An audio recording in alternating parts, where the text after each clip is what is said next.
সম্মানিত মেহমানবৃন্দ, সম্মানিত গুণীজনরা, আপনারা দূর দূরান্ত থেকে মূল্যবান সময় ব্যয় করে আপনারা আমাদেরকে সময় দিয়ে প্রোগ্রামকে সুন্দর স্বাবলম্বী করার জন্য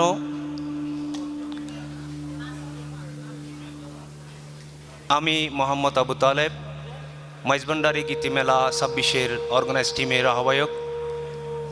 অর্গানাইজ টিমের পক্ষ হতে আপনাদের সমীপে কৃতজ্ঞতা প্রকাশ করছি।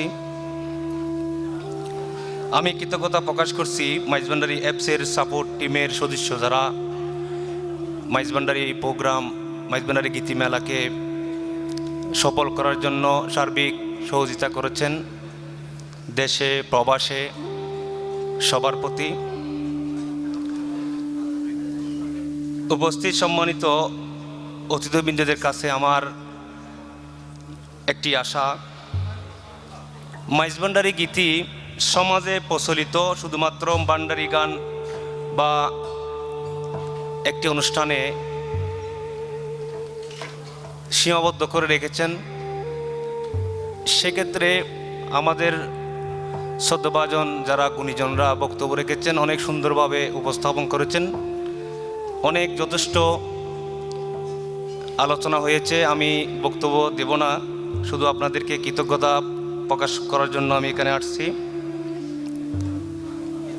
সমাজে প্রচলিত শুধুমাত্র ভান্ডারী গান নামে আখ্যায়িত করে সীমাবদ্ধ করে রাখাটা আমাদের উচিত হবে না।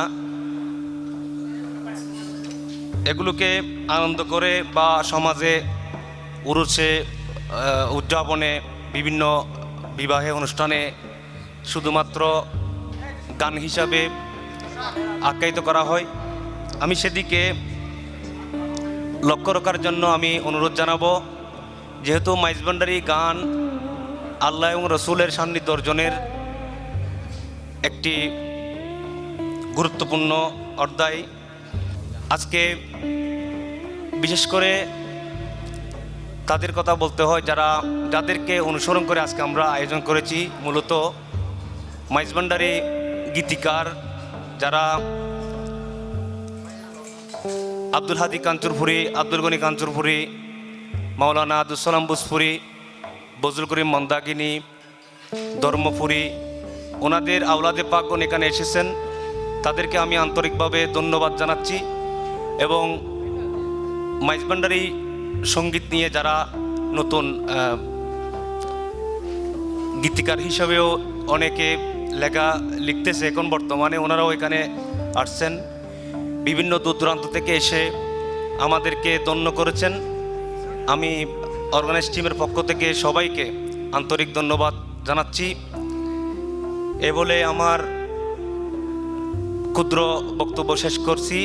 আসসালামু আলাইকুম ওয়া রাহমাতুল্লাহি ওয়া বারাকাতুহু।